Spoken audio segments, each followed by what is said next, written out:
Pak Jokowi yang pernah mengklaim duduk di perguruan tinggi dan sekarang adalah pejabat tinggi negara. Sehingga semua mata tertuju pada beliau sebagai causa celebre. Orang bisa berbohong, tetapi presiden nggak boleh berbohong. Dasarnya itu tuh. Jadi kalau Pak Jokowi segan, itu ada sesuatu kan. Jadi semacam saya tunda-tunda deh atau kayak tunda pemilu tuh. Artinya belum bisa dibuktikan. Setiap penundaan di dalamnya ada perencanaan kejahatan. Bahwa ternyata tercecer sebuah kertas yang setelah diforensik adalah kertas ijazahnya Pak Jokowi yang sekarang belum bisa dia sodorkan itu. Lalu ternyata itu kacau. Kimianya beda dengan kimia kertas yang beredar di kalangan tahun kelulusan yang sama tuh. Lalu orang persoalkan lagi. Oh ternyata setelah 10 tahun baru ketahuan memang itu palsu. Atau baru 10 tahun ketahuan itu memang benar. Jadi udah terlewati hari ini bahwa Pak Jokowi udah dapat stigma. Nah stigma itu berbahaya bagi bangsa. Ya semua orang akan menganggap bahwa pemimpin Indonesia itu tukang bohong. Setiap kali ada pemimpin yang buruk di negeri ini kan. Jadi kita mau hindari stigma itu. Supaya stigma itu tidak berlanjut berabad-abad, buktikan di sini. Kan simpel kan? Kalau itu soal administrasi, palsu atau tidak palsu dibuktikan di mana tuh? Pada tanda tangan, pada nilai, itu bisa dipalsukan. Yang paling bagus buktikan bahwa kimia dari surat aslinya itu beda dengan kimia kertas yang dipegang Pak Jokowi. Ya bikin aja pembuktian forensik kan. Kan ijazah itu ada kertas khususnya tuh. Kimianya bisa beda dengan kertas untuk bikin kwitansi. Itu poin satu ya. Poin kedua, ya Pak Jokowi juga bisa abaikan lah itu. Ngapain sih tanya-tanya tuh. Tetapi kalau Pak Jokowi bukan presiden, dia bisa abaikan. Kan orang palsuin ijazah sekarang menurut hukum nggak ada soal kok. Tetapi justru karena beliau kepala negara, maka seluruh mata publik akan terarah pada lembar kertas itu. Karena dia kepala negara, orang tuntut kejujuran. Kalau bukan kepala negara silahkan berbohong, oke itu urusannya moral di akhirat. Tapi keadaan kita ingin agar semua pemimpin itu punya track record. Tadi saya lewat SDN 26 di situ. Tulisannya begini nih. Membaca hari ini, memimpin hari esok tuh. Di SD 26 tadi di dekat sini begitu tulisannya. Di bawahnya aktifkan narasi itu. Jadi bahkan dari tingkat SD, kalau anak SD bilang kami disuruh membaca supaya besok bisa berpikir. Tanda saya pernah membaca ada ijazah itu. Apalagi presiden. Jadi pergi pada kepala sekolah SD di situ untuk tahu bahwa filosofi membaca berakibat pada ijazah secara administratif tuh. Itu berlaku bagi anak SD, apalagi bagi Pak Jokowi yang pernah mengklaim duduk di perguruan tinggi dan sekarang adalah pejabat tinggi negara. Sehingga semua mata tertuju pada beliau sebagai causa celebre. Orang bisa berbohong, tetapi presiden nggak boleh berbohong. Dasarnya itu tuh. Jadi kalau Pak Jokowi segan, itu ada sesuatu kan. Jadi semacam saya tunda-tunda deh atau kayak tunda pemilu tuh. Artinya belum bisa dibuktikan. Setiap penundaan di dalamnya ada perencanaan kejahatan. Saya bayangkan misalnya setiap presiden Indonesia dia punya semacam hak untuk memperoleh noblesse oblige ketika dia lengser itu. Lengser ke Prabowo enggak segala macam. Kan dia tetap akan dipanggil Master Presiden itu. Di Amerika kan udah pensiun pun Master Presiden, Master Ambassador gitu. Orang akan panggil Pak Jokowi Pak Presiden. SBY sekarang masih dipanggil orang presiden tuh. Bukan karena dia formal presiden, tapi karena integritasnya ada di situ. Nah satu waktu misalnya dalam waktu 10 tahun ke depan dibuktikan misalnya bahwa ternyata tercecer sebuah kertas yang setelah diforensik adalah kertas ijazahnya Pak Jokowi yang sekarang belum bisa dia sodorkan itu. Lalu ternyata itu kacau. Kimianya beda dengan kimia kertas yang beredar di kalangan tahun kelulusan yang sama tuh. Lalu orang persoalkan lagi. Oh ternyata setelah 10 tahun baru ketahuan memang itu palsu. Atau baru 10 tahun ketahuan itu memang benar. Jadi udah terlewati hari ini bahwa Pak Jokowi udah dapat stigma. Nah stigma itu berbahaya bagi bangsa. Ya semua orang akan menganggap bahwa pemimpin Indonesia itu tukang bohong. Setiap kali ada pemimpin yang buruk di negeri ini kan. Jadi kita mau hindari stigma itu. Supaya stigma itu tidak berlanjut berabad-abad, buktikan di sini. Kan simpel kan. Panggilan moral itu menuntut dia secara honesty untuk bilang ini sebetulnya yang kalian persoalkan. Daripada ribut-ribut. Kan gampang. Saudara ahli, dalam proses pembuktian itu ada hal yang sifatnya empiris dan transenden, dan kemudian hal yang sifatnya empiris tadi dibuktikan dengan satu asumsi, praduga, keyakinan, tapi tanpa melihat fakta. Saya ingin ahli menerangkan bagaimana semestinya kita untuk membuktikan kebenaran yang sebenarnya empiris, faktual, bisa diindra, bukan kebenaran yang sifatnya transenden yang kita tidak bisa mengindranya begitu. Nanti kami kaitkan dengan proses pembuktian. Satu kebenaran transenden itu datang dari sekuensi logis. Artinya tanpa harus membuktikan datanya itu pasti ujungnya benar itu. Prinsipnya dalam logika, many times we must reason without knowing whether our facts are true. But we do want our reasoning to be correct. Jadi kendati datanya nggak ada, kalau reasoning kita, nalar kita lurus, pasti kita ketemukan. Tetapi itu penemuan itu diperoleh oleh reasoning, bukan oleh fakta itu. Jadi kalau kita kesulitan untuk membuktikan, pakai akal aja. Akal itu bisa dibantah oleh akal juga pada akhirnya. Tetapi dalam soal yang Anda tanyakan tadi, kalau dia pembuktian sebab akibat, kalau saya tahu akibat, saya bisa kendalikan sebelumnya supaya sebab itu tidak menimbulkan akibat kan. Jadi bisa terjadi percakapan sebelumnya untuk menghindari kausalitas itu berujung pada kriminalitas. Kan begitu dasarnya tuh. Jadi reasoning kita, kalau kita utuh mempercakapkan sesuatu, lama-lama barang yang tertutup itu dia popping up, dia membuka dirinya sendiri itu. Nah, tanpa asumsi itu nggak mungkin kita buka. Jadi percakapan, narasi yang ada di publik sekarang di Yesapal itu akan membawa kita pada tesis bahwa ya ada yang palsu sebetulnya. Tapi buat apa sih dibicarakan itu? Walaupun memang kalau nggak pernah dibuktikan, tuduhan itu akan berlanjut terus. Kan sayang asumsi itu ada terus kan, Pak Jokowi palsu tuh. Nanti kalau Pak Jokowi satu waktu lengser, lalu orang bilang itu tukang palsu lewat di depan kita, kan nggak enak sebagai bangsa kan. Mending selesaikan soal itu tuh. Undang aja percakapan baru di luar sidang, kan masih ada waktu tuh. Baik, tolong terangkan, karena begini, ada dua isu yang sebenarnya objeknya sama, tapi tarikannya dianggap berbeda. Bagi warga negara, menyampaikan pendapat, apapun pendapat itu, terlepas dalam pendapat itu ada yang benar, ada yang keliru, warga negara memandang ini sebagai hak konstitusional, karena dijamin dalam pasal 28. Tapi ada semacam fenomena, bahkan secara faktual, sejumlah aktivis, sebut saja Edi Mulyadi, Syahganda Nainggolan, Jumhur, dan yang lainnya, narasi-narasi kebebasan berpendapat itu sekarang ditarik menjadi seolah suatu kejahatan. Misalkan dianggap sebagai kebencian, hoax atau menyebar kebohongan, bahkan dianggap ini menerbitkan keonaran. Saya ingin beri batasan yang konkret, apakah hal-hal seperti itu adalah hak konstitusional yang dijamin konstitusi, atau sebenarnya memang kejahatan? Kalau ini memang kejahatan, hukum saja semua orang berpendapat, begitu. Waktu kita pindah dari sistem kerajaan, pergi pada sistem republik, semua hal yang sifat privat itu kita hentikan kedudukannya. Raja tidak boleh lagi klaim bahwa dia punya tubuh privat. Begitu pindah republik, raja itu hanya punya tubuh publik, namanya presiden itu. Sekarang KUHP kita campur ulang itu tuh. Menghina presiden artinya menghina martabat Jokowi. Nggak ada di dalam teori filsafat hukum itu. Tubuh privat raja terpisah dengan tubuh privat presiden terpisah dengan tubuh privat publik. Jadi kalau dia orang publik, seluruh publik boleh menghina dia. Itu konsekuensinya. Lain kalau dia melekat di dalamnya tubuh privat. Menghina raja artinya menghina pribadi raja. Itu mungkin abad 7 udah hilang itu dalam percakapan. Bahkan kalau kita belajar teori filsafat hukum itu, di abad-abad 13 itu kata konstitusi artinya hak membunuh raja. Jadi bayangkan pada waktu itu, bukan sekedar menghina raja, membunuh raja. Karena tadi raja itu pindah ke wilayah publik, maka dia mesti nggak ada baju di dia, mesti dibuka semua bajunya tuh. Karena dia orang publik. The public man ini yang berhak untuk mempersoalkan dan netizen itu. Jadi jangan kalau netizen mengkritik itu dianggap sebagai itu pidana. Nggak ada pidana di bila politik. Ini kan soal politik kan. Masa ada pidana politik?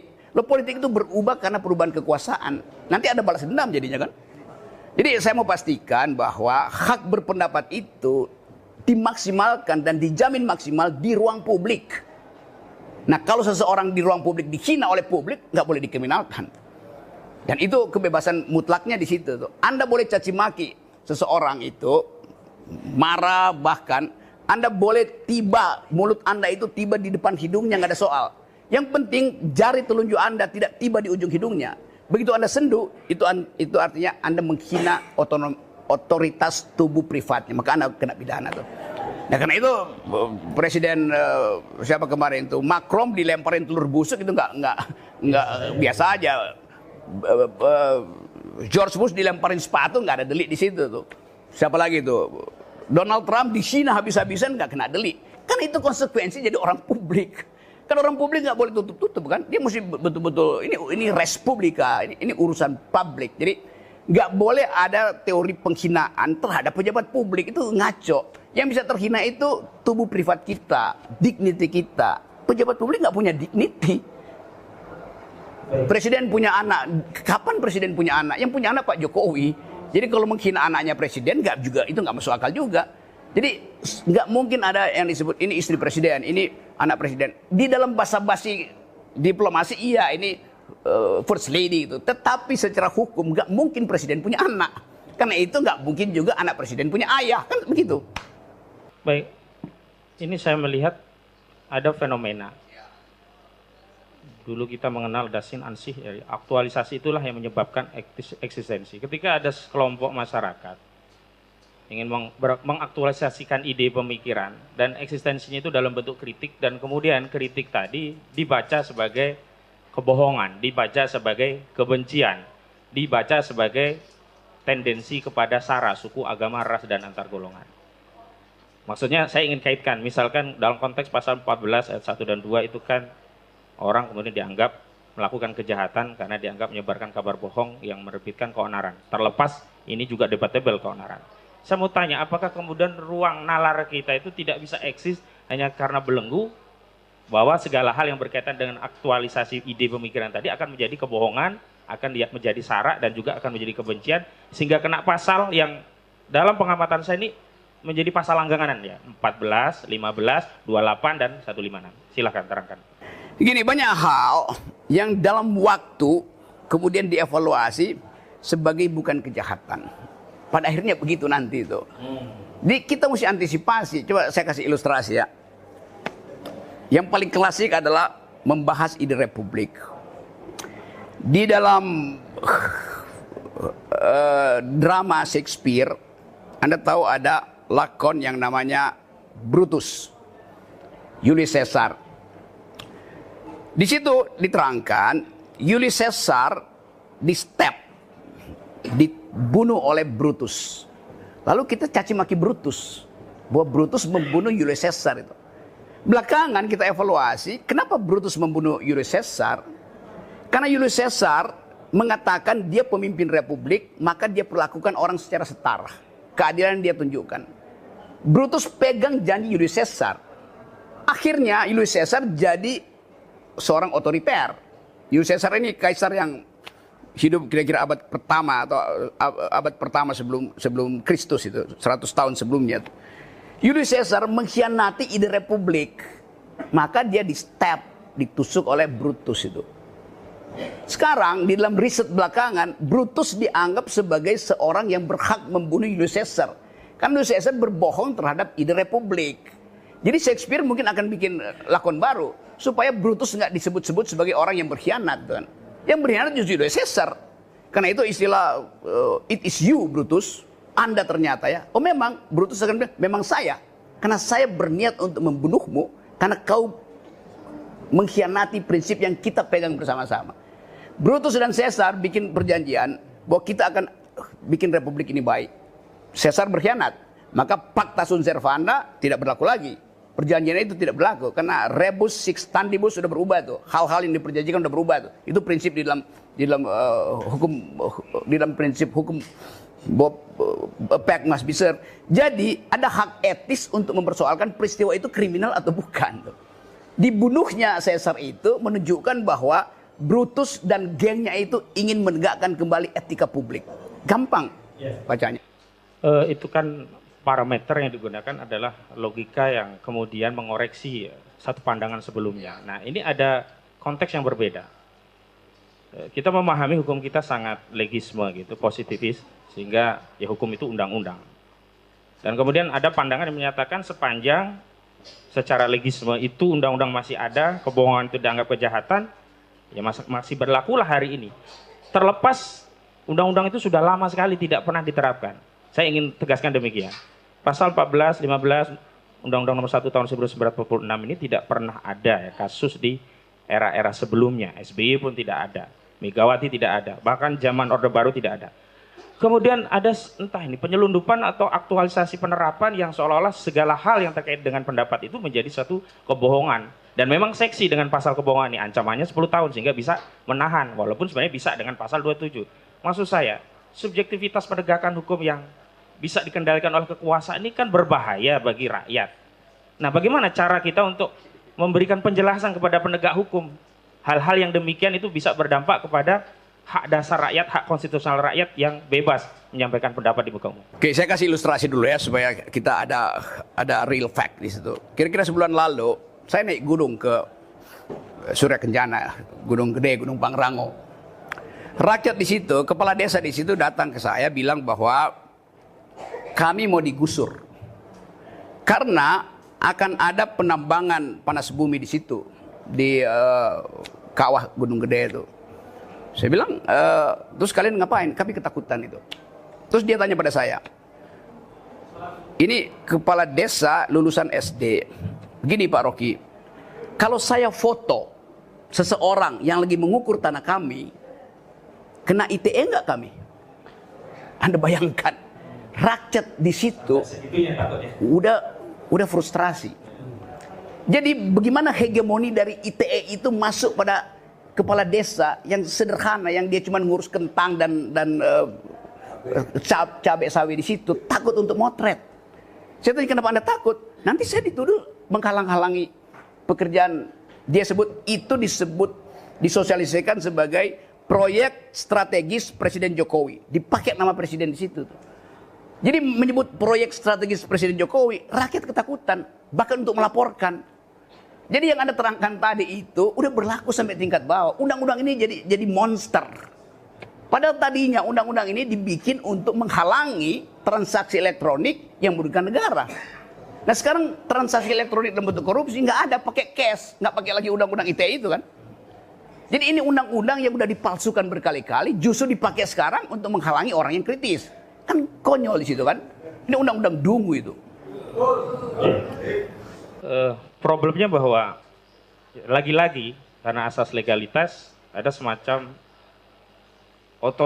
saya menyebutnya otoritarianisme aparat penegak hukum yang berdalih pada adanya legalitas. Walau nanti pada praktik penegakannya muncul ada gium tangkap duluan, bukti belakangan, dan akhirnya ada semacam pemilihan dan penetapan pasal-pasal yang dikaitkan dengan pasal lain agar bisa melakukan penahanan. Contoh kalau ini penghinaan kan bisa saja pasal 27 Undang-Undang ITE, tidak perlu pakai 28. Tapi saya melihat intensi penggunaan pasal 28, pasal 14 itu lebih tinggi karena memang ada subjektivitas di sana bisa untuk menahan. Sebenarnya fenomena apa ini penegakan hukum yang seperti ini secara filosofisnya? Kenapa nggak diambil prinsip minus malum? Yang minusnya aja, kenapa yang maksimalnya? Kan jaksa bisa pilih, ya saya tuduhkan yang paling lemah aja deh, bisa transaksi di ruang pengadilan kan. Kenapa mesti ambil yang tinggi itu? Karena ada prinsip bahwa pidana terakhir itu adalah pidana pamungkas. Kan itu nalarnya bagaimana? Perselisihan antar warga negara dipasangkan pidana tertinggi itu. Itu ngaco. Jadi keakraban berwarga negara hilang dong. Fungsi dari percakapan itu untuk membatalkan pidana justru itu. Jadi kasih sesuatu yang bisa orang tahu, oke, ada kesalahan, tetapi jaksa karena dia bijak, dia tuntut aja yang paling lemah tuh. Bukan tuntut paling tinggi. Itu peradaban demokrasi begitu. Supaya dimungkinkan kita bercakap-cakap sebagai warga negara tuh. Kalau saya lihat jaksa, kita ragu, kita mau diapain tuh. Sama seperti lihat polisi sekarang, untung polisi lagi problem. Sehingga dia takut lihat masyarakat sipil sekarang. Jadi hal ini yang kalau itu didalilkan, kita masih hidup di dalam tradisi yang disebut sebagai inkuisisi. Pengadilan di zaman Romawi yang tuduh dulu suruh dia buktikan itu. Saya mau hukum mati Anda, buktikan bahwa Anda gak akan mati. Padahal udah mau dibunuh itu. Kan tesis itu masih berlaku pada praktek kejaksaan kita itu. Sifat inkuisisi itu. Balas dendam, menghukum sekeras-kerasnya itu. Tubuh orang dianggap sebagai bagian yang harus dipamerkan di dalam ruang publik yang disebut the Festival of Torture. Abad 14 begitu. Semua penjahat itu kalau dihukum kurang, dia mesti dipamerkan, digantung, dibakar tuh. Festival of Torture, festival kekerasan. Ini negara Pancasila, bagaimana ada Festival of Torture? Ya, saya kutip fakta-fakta. Jadi ada semacam vonis publik dulu sudah diterima oleh terdakwa atau orang yang baru dalam tuduhan melakukan tindak pidana. Dan dalam proses persidangan bahkan tuduhan-tuduhan itu tidak dimunculkan dalam dakwaan. Saya kasih contoh kasus yang lain, tapi nanti saya kaitkan juga dengan kasus ini. Misalkan dalam kasus terorisme Ustadz Farid Ahmad Uqbah, itu ada tuduhan pendanaan terorisme, Undang-Undang Nomor 9 Tahun 2013 tentang penjagaan pendanaan terorisme. Dan itu difestivalisasikan ke seluruh publik melalui media. Dan itu dari penyidik yang menjadi sumber. Dalam dakwaan di persidangan tidak ada pasal itu. Dan ketika ada 3 dakwaan, hanya 1 dakwaan. Nah, saya kembali kepada soal hari ini. Ini juga demikian. Ada core yang berbeda. Kalau memang ini core-nya ITE, semestinya lex spesialis fokus ke ITE. Kalau ada perbedaan pasal, paling ke 27, ke 28. Tapi ini seolah-olah ada motif ingin menjerat terdakwa. Kalau nggak kena pasal ini, cari yang terberat. Ada pasal ITE, ada pasal HOK, ada bahkan penistaan agama. Bagaimana pandangan Anda terkait hal ini? Yaitu yang kalau saya simpulkan, ini yang disebut the very philosophy of retaliation, pembalasan dendam gitu. Ngapain kita sebagai warga negara mendendam? Kalau antara pribadi mungkin ada dendam karena kultur. Ini urusan publik, kapan ada dendam di situ? Atau kalau kita terangkan Pak Jokowi berbohong nggak pernah kita laporkan pengadilan, paling kita olok-olok. Kami pernah gugat di Pengadilan Negeri Jakarta Pusat. Hanya untuk apa? Supaya sadar bahwa presiden sebagai kepala negara berbohong pada publik. Semua rencana mulai dari IKN, segala macam tuh kereta cepat, segala macam anggaran yang macam-macam itu promosikan bahwa Indonesia masih bisa masuk investor 1.200 triliun padahal baru sifatnya MOU. Kan kita tahu MOU itu bisa terbang juga pada akhirnya kan. Itu kan bohong semua kan. Tapi kita nggak persoalkan. Iya, ada 2 konsep mohon untuk diterangkan agar kita tidak jatuh pada salah satu konsep yang kita hindari. Ada mahstat, ada rehstat.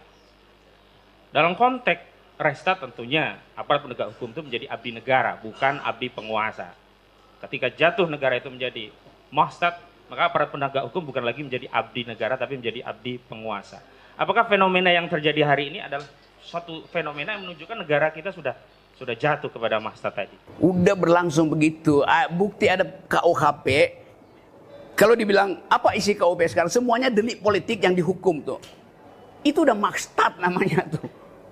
Kan kalau Reichstag, oke, equality before the law, dan seringkali juga salah diterimakan.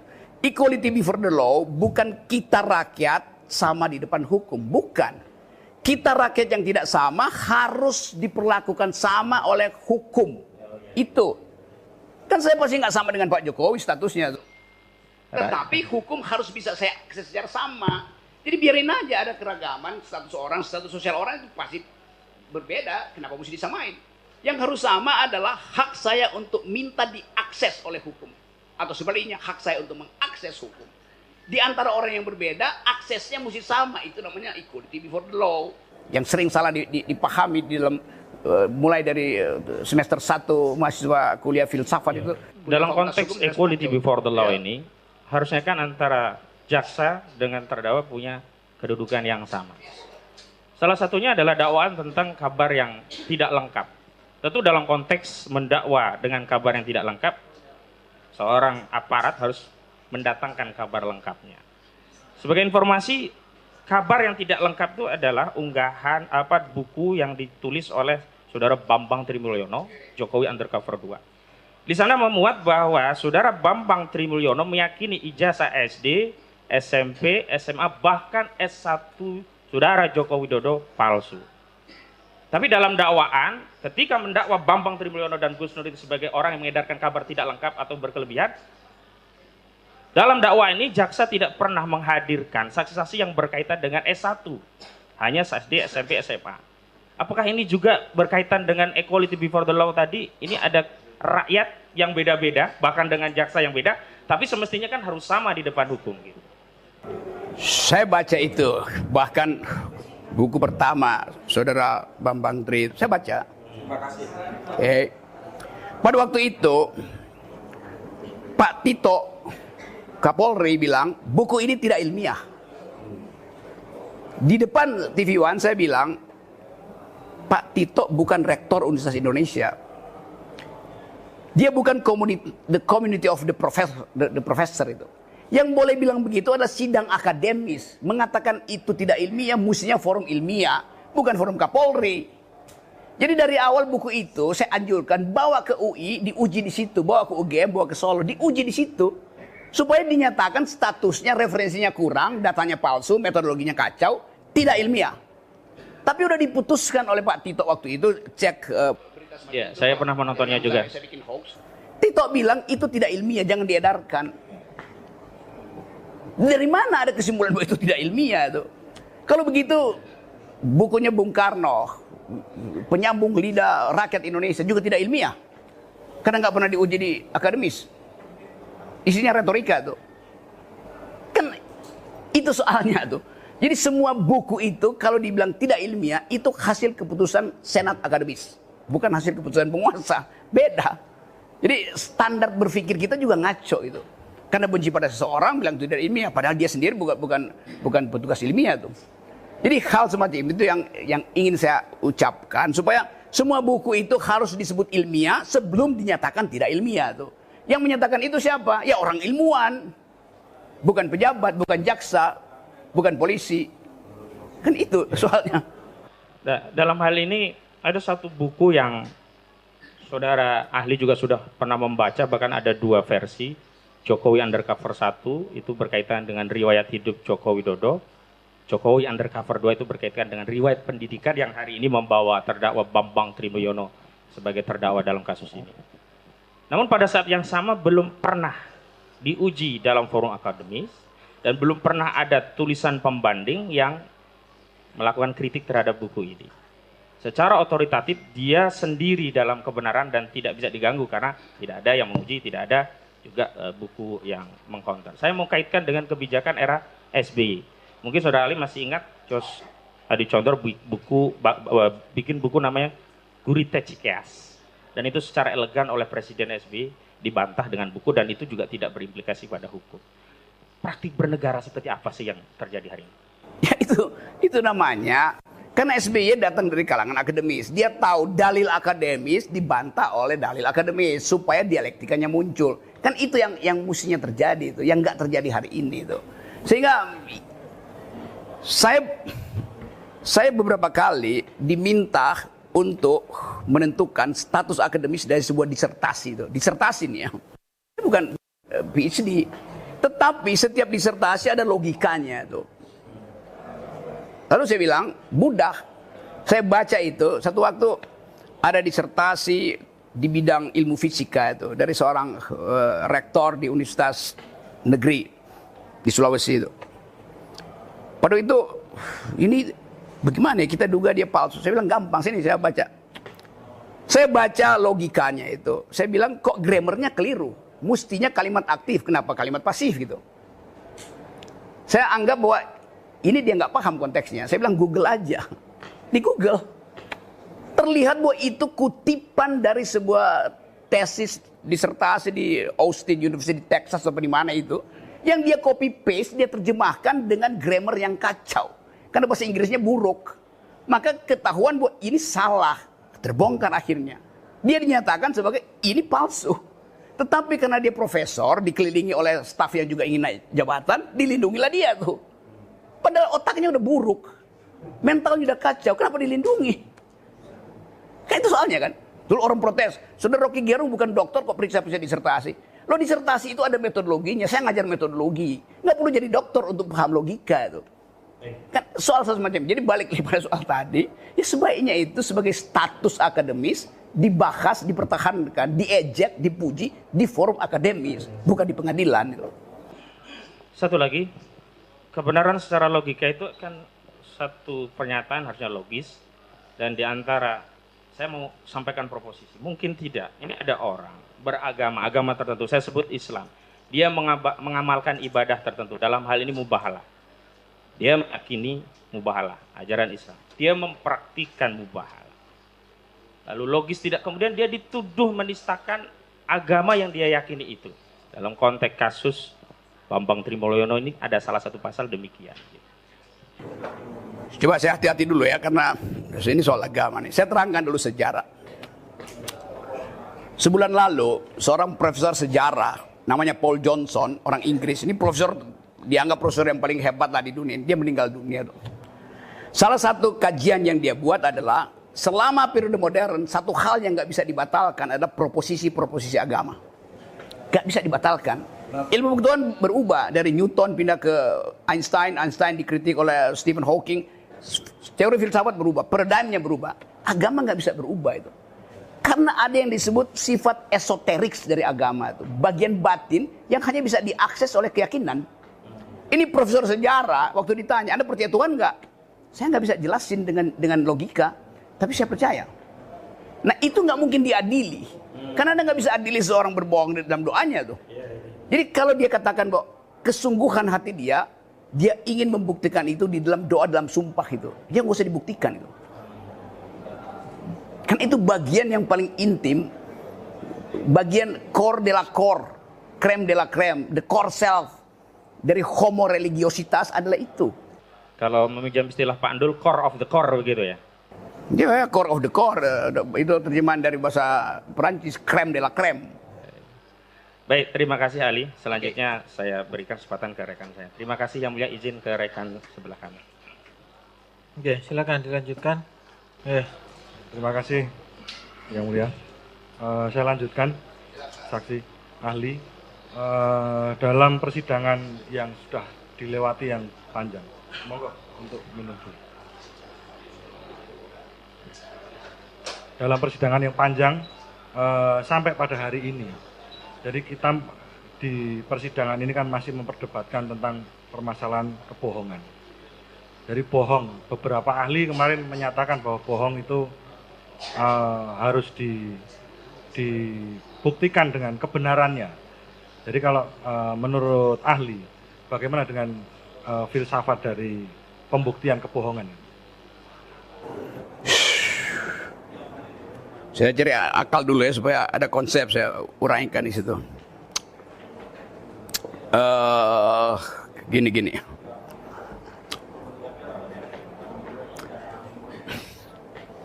Di dalam logics, bila satu keraguan-raguan berhenti di titik bifurkasi artinya bisa ke kiri bisa ke kanan, maka kita mesti bikin asumsi itu. Kalau saya menduga itu bohong, maka saya mesti kasih kesempatan yang benar itu ikut jalan sebelahnya tuh. Nanti kita lihat lagi bifurkasi berikut mana. Jangan-jangan yang bohong ini nyebrang ke yang benar nyebrang ke yang bohong itu. Jadi berkebalikan. Ya. Mungkin dalam ilmu hukum disebut shifting the burden of truth itu, shifting the burden of proof. Balikkan beban pembuktian itu. Tetapi di dalam kasus ini bohong itu bukan niat individual. Kalau niat individual, saya akan pakai sikap saya yang paling purba, yaitu mencelakakan dia tuh. Itu sikap purba manusia, mencelakakan.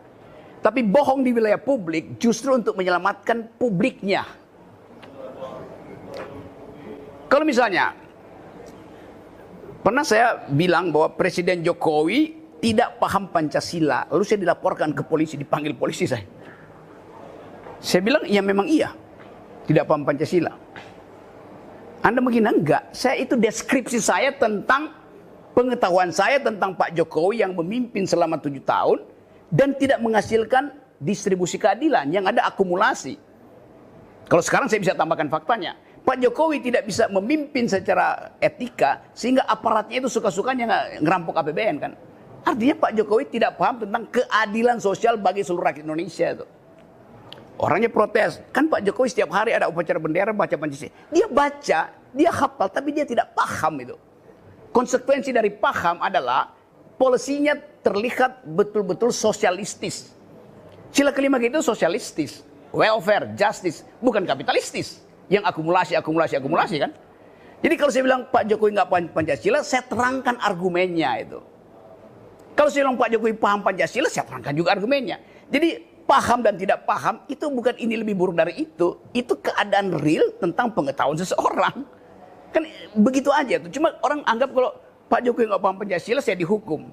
Lalu orang yang puji Pak Jokowi, yang juga sebetulnya bohong, kenapa nggak dihukum? Kan banyak orang yang memuji juga dengan bohong kan. Jadi lebih baik lawan yang jujur daripada kawan yang tidak jujur. Dasarnya etisnya begitu. Kita diajarkan oleh agama, oleh kebudayaan supaya ucapkan sesuatu dari hati yang jujur gitu. Bukan manipulasi. Balik pada tadi, kalau Pak Jokowi yang saya hina, maka saya tidak jujur karena saya mau merendahkan dia. Tapi yang saya persoalkan adalah kedudukan Pak Jokowi sebagai pejabat publik supaya publik diselamatkan dari kemungkinan kebohongan Pak Jokowi itu menimbulkan ketidakadilan di dalam public policy. Kan itu yang kita mau cegah tuh. Itu yang kita sebut sebagai fungsi oposisi dalam demokrasi. Yang Pak Jokowi sendiri nggak peduli. Kan Pak Jokowi satu kali pidato tidak diperlukan oposisi itu. Bahayanya kalau nggak ada oposisi, ya begini jadinya. Kalau ada oposisi, semua yang dilakukan oleh terdakwa itu diambil alih oleh partai oposisi. Dan nggak mungkin dipidanakan partai oposisi itu. Karena itu adalah battle, perang antara opinion dan kontra opinion kan. Jadi kalau kita bahas secara luas, semua ini terjadi karena nggak ada oposisi di Indonesia. Di mana demokrasi yang nggak ada oposisi, di situ terjadi makstat. Itu dasarnya. Baik, terima kasih saksi ahli. Saya lanjutkan untuk pertanyaan.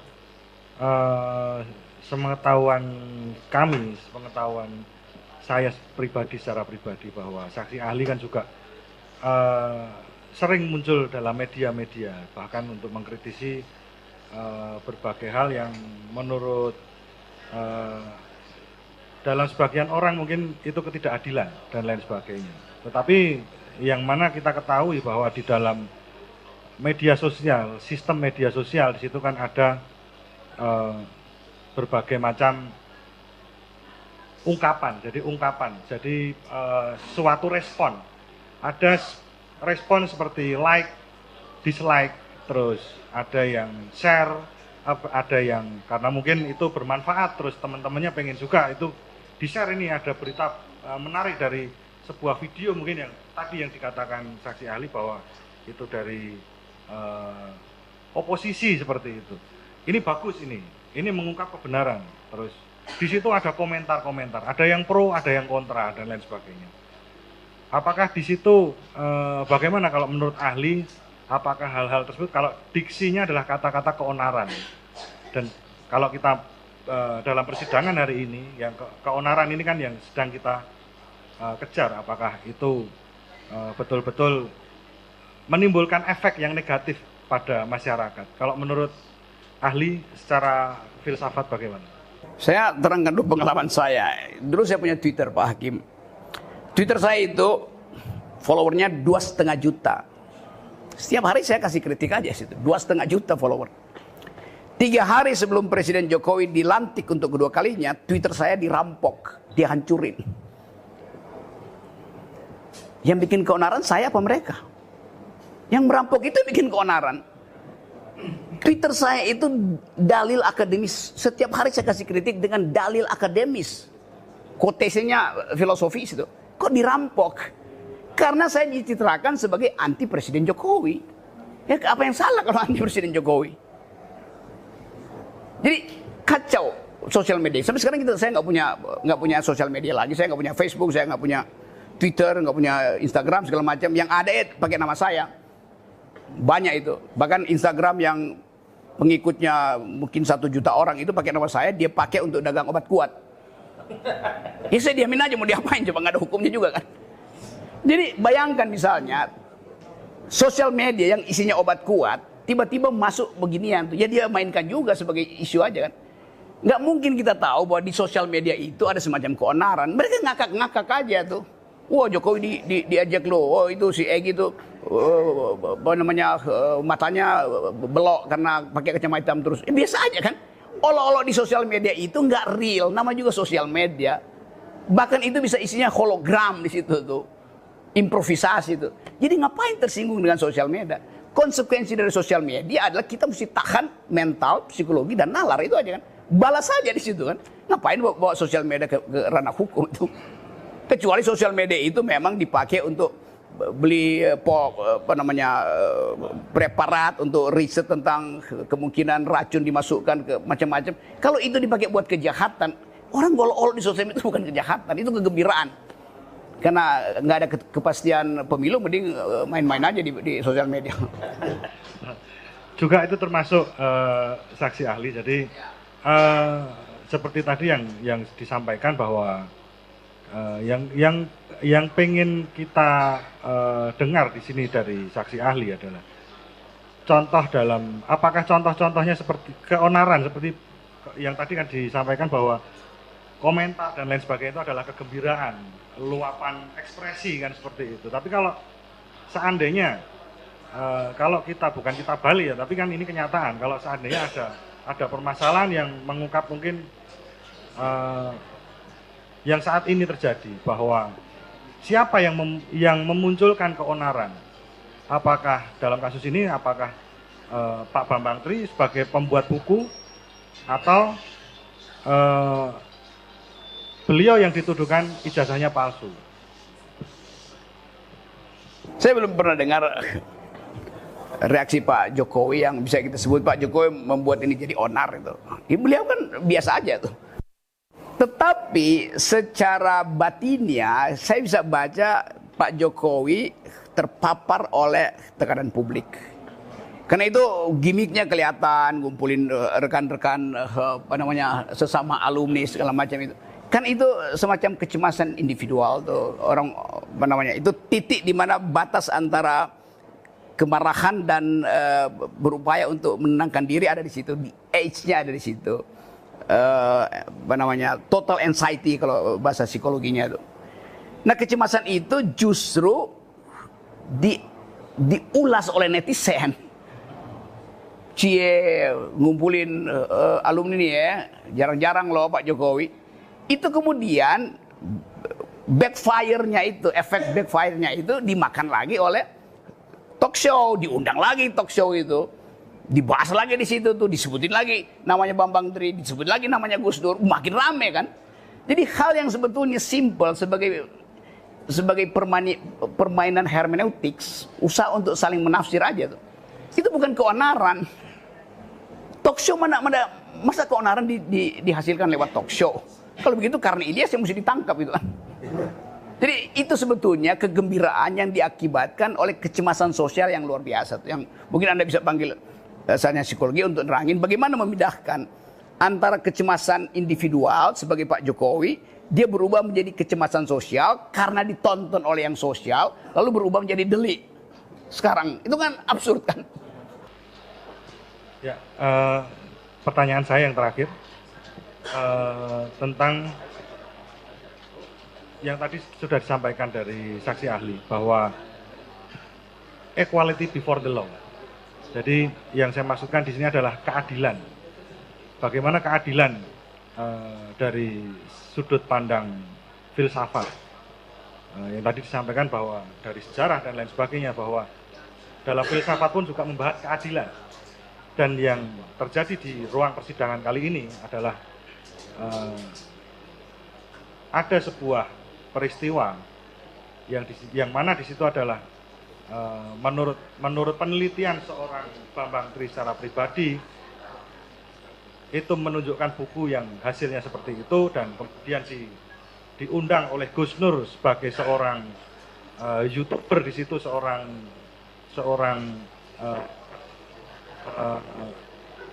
ulama, seorang penyebar ajaran agama Islam. Di situ beliau melakukan mubahalah dalam isi buku tersebut, apakah betul atau tidak. Nah, yang saya maksudnya tanyakan adalah keadilan ini adalah menyinggung tentang kedua orang dan tentang bermasyarakat dalam suatu negara. Apakah adil apabila kedua terdakwa ini nantinya akan dijatuhi hukuman yang berat seperti itu? Oke, saya terangkan metodologi berpikirnya ya. Kalau kita misalnya main judi ya. Kalau saya main judi, tail or head, apa namanya tail or head itu Pak? Iya, kepala burung atau burung? Iya maksudnya kan. Biasanya kita bilang apa tuh? Iya, kalau kita lempar yang jatuh kepala burung atau ekor burung gitu gampangnya ya. Peluangnya 50-50 selalu secara statistik kan. Kalau dia sempurna itu komputasinya tuh. Tetapi kalau saya main judi dan 3 kali dilempar yang jatuhnya adalah head, maka saya berasumsi yang keempat adalah head juga tuh. Itu asumsi si penjudi. Maka saya stake. Semuanya saya pasang di situ. Tiba-tiba blank. Yang jatuh adalah ekor tuh. Saya ulangi lagi tuh. Karena di dalam berjudi ada prinsip background belief. Keyakinan latar belakang tuh. Jadi keyakinan ini tidak rasional. Tapi karena saya berkali-kali untung, maka saya lakukan itu terus-menerus tuh. Demikian juga dalam kasus 2 terdakwa ini nih. Udah ada background belief di kepala jaksa bahwa 2 ini adalah bajingan.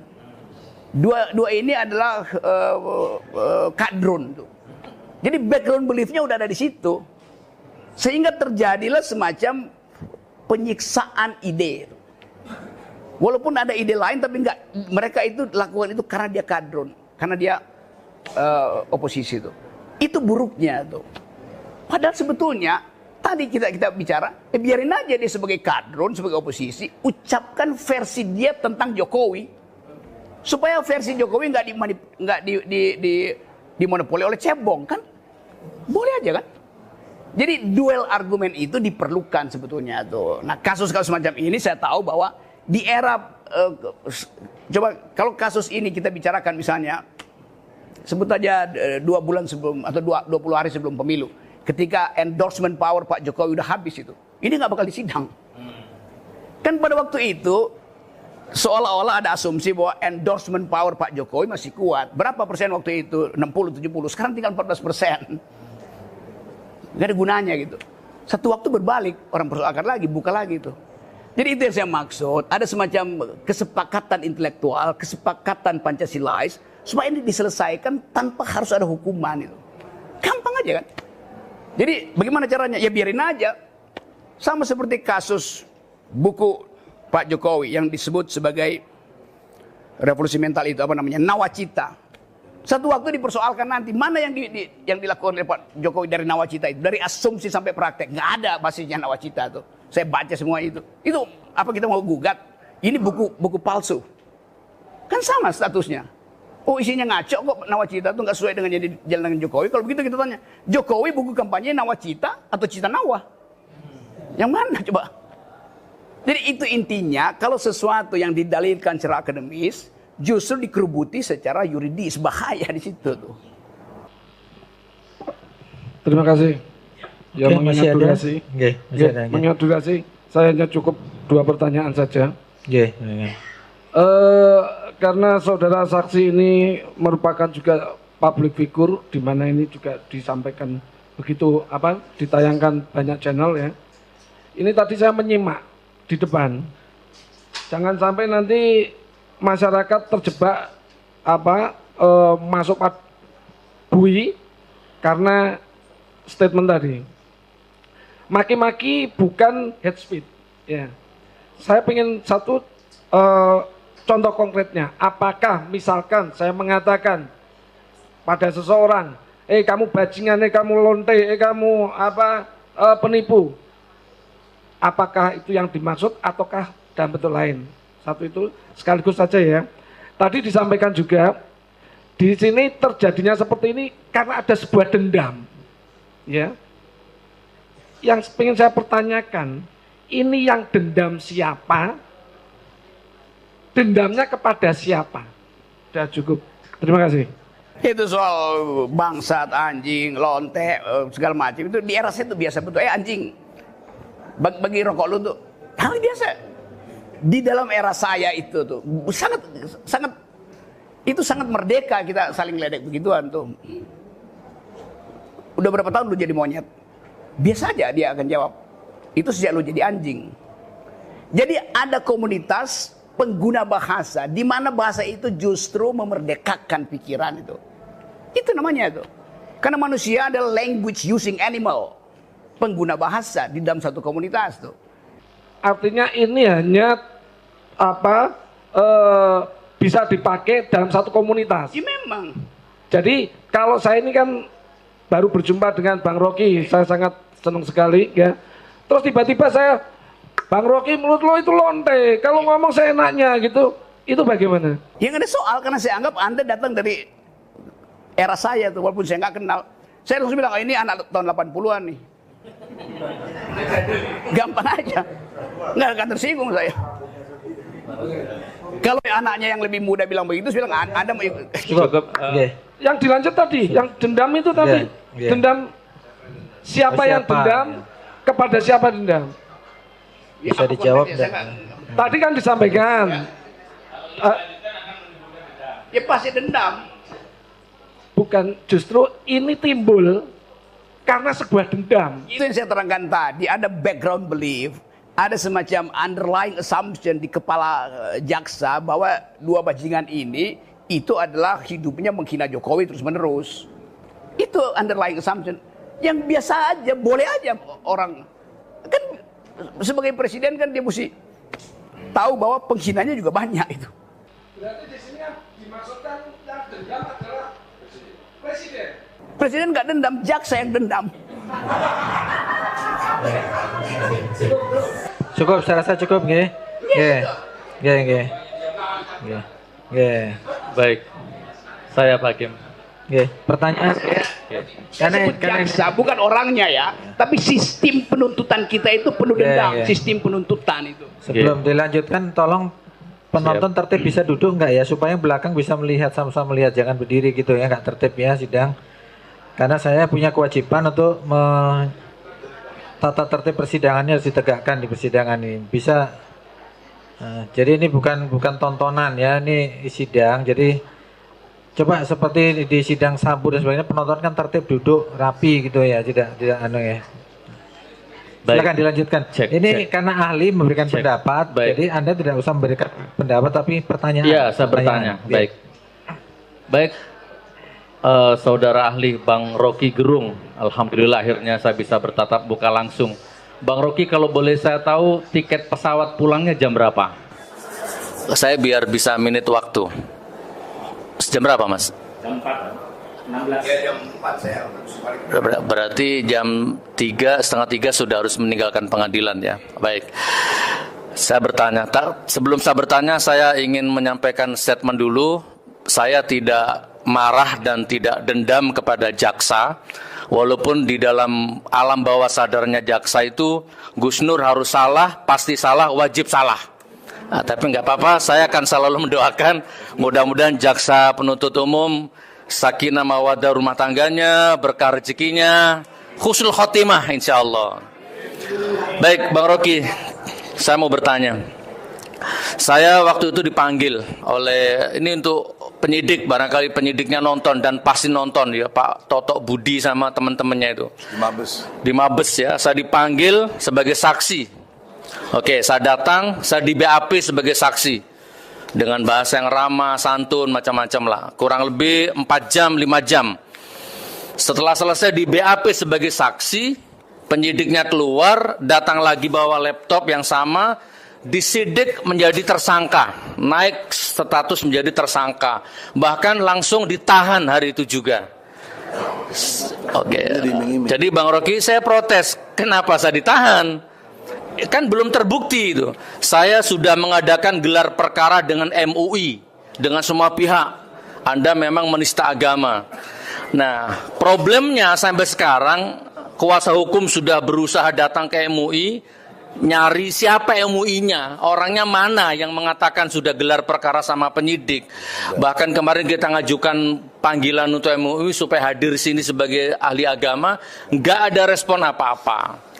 Nah ini Bang Rocky ya. Dan akhirnya intinya saya ditahan sekarang sudah 4 bulan, kurang lebih 4 bulan.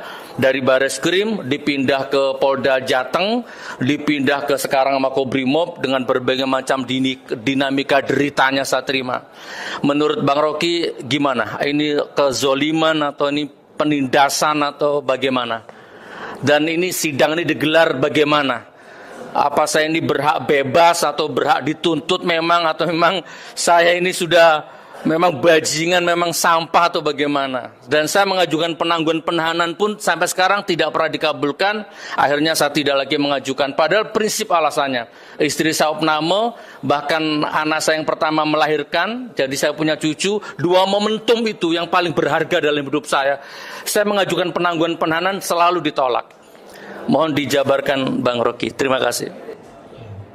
Ketakwaan Anda berkurang apa enggak? Ketakwaan saya semakin bertambah, insya Allah. Semakin yakin. Itu bahagia aja, nggak ada soal. Ya, buat saya itu kalau masuk perspektif Anda, itu Anda memperoleh ujian supaya Anda betul-betul makin lama makin halus batinnya. Itu bagian yang saya anggap. Tetapi hak Anda untuk duel di pengadilan juga harus dibuka itu. Jadi buat saya tadi saya terangkan, ya seharusnya Anda nggak ditangkap. Karena ada jaminan kebebasan berekspresi itu. Apa aja, batasnya cuma asal Anda nggak tunjuk hidung seseorang itu. Maksudnya tangannya kena di itu. Kalau cuma mencaci maki boleh aja, tapi Anda nggak mungkin mencaci maki ulama, mencaci maki ibu, mencaci segala macam. Kan ada hierarki di situ. Anda dan presiden itu setara. Apa bedanya itu? Kan Anda tidak terpilih aja di presiden, Pak Jokowi terpilih itu. Tapi tetap dia dipilih oleh rakyat kan, bukan ditunjuk oleh Tuhan. Jadi status Anda sama dia makhluk, sama-sama makhluk gitu. Yang membedakan, Anda kasih suara di ballot supaya dia terpilih. Jadi kedaulatan Anda di atas kedaulatan dia. Saya lebih berhak untuk maki-maki anggota DPR karena mereka dulu pengemis. Mereka minta suara saya kok. Kenapa saya nggak boleh maki-maki dia? Sama juga presiden. Presiden kampanye minta suara saya. Ketika dia terpilih, dia adalah kacung konstitusional saya. Saya ingin negara ini ada keadilan. Tugas presiden adalah mencerdaskan kehidupan bangsa dan memelihara fakir miskin. Itu perintah siapa?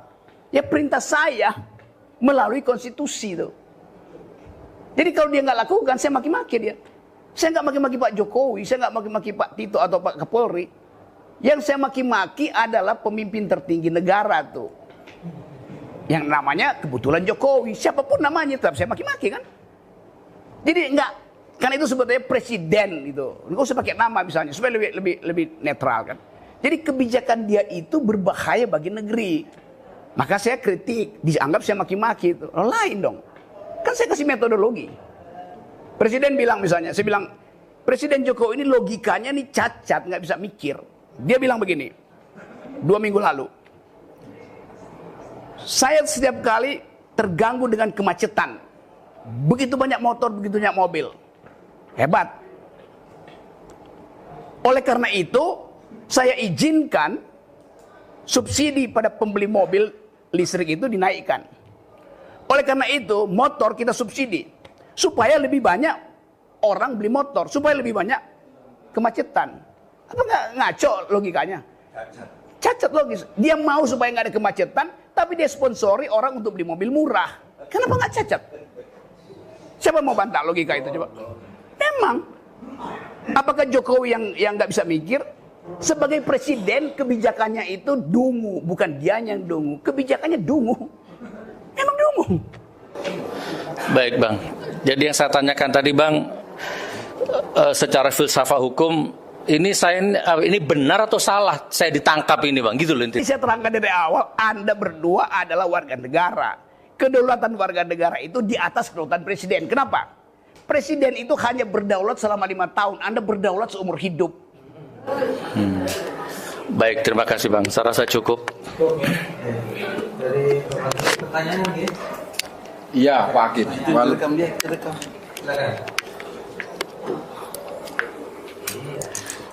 Selamat siang, Bung Rocky. Saya merasakan katarsis yang luar biasa bisa berjumpa dengan Anda yang telah bicara soal saya sejak 7 tahun yang lalu di ILC. Pertama kali Anda tampil di ILC itu membela saya. Bukan Bambang Tri yang bikin hoax, tapi Jokowi yang bikin hoax. Karena hoax itu informasi yang nilainya 0 atau di bawah 0. Itu mohon Anda terangkan lagi dalam forum ini. Saya pengen lebih dipertajam. Ya waktu itu, 7 tahun lalu, waktu kasus itu masuk, saya bilang bahwa status dari tulisan itu adalah gugatan terhadap seseorang yang jabatannya paling tinggi di Indonesia tuh. Jadi ya semakin tinggi jabatannya, semakin gugatan itu makin kenceng. Dasarnya itu aja.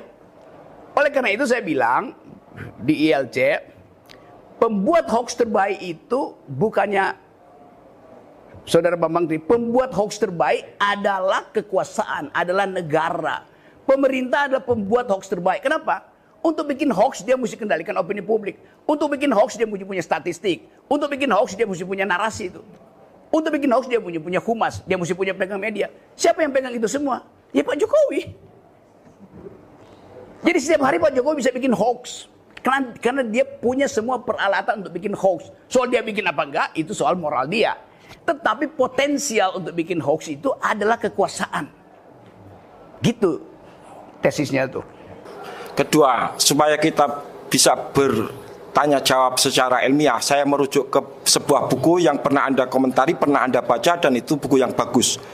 Theory of Everything, Stephen Hawking. Saya baca itu terjemahannya. Ya, di situ Stephen Hawking menyatakan penyesalan terbesar Einstein adalah bahwa dia pernah meyakini alam semesta ini statis. Apakah benar ingatan saya itu? Ya. Bukunya lebih lengkapnya Grand Theory of Everything. Terjemahan itu yang saya baca oleh Sugianto, pengarangnya penerbitnya Kanisius. Ya, saya baca buku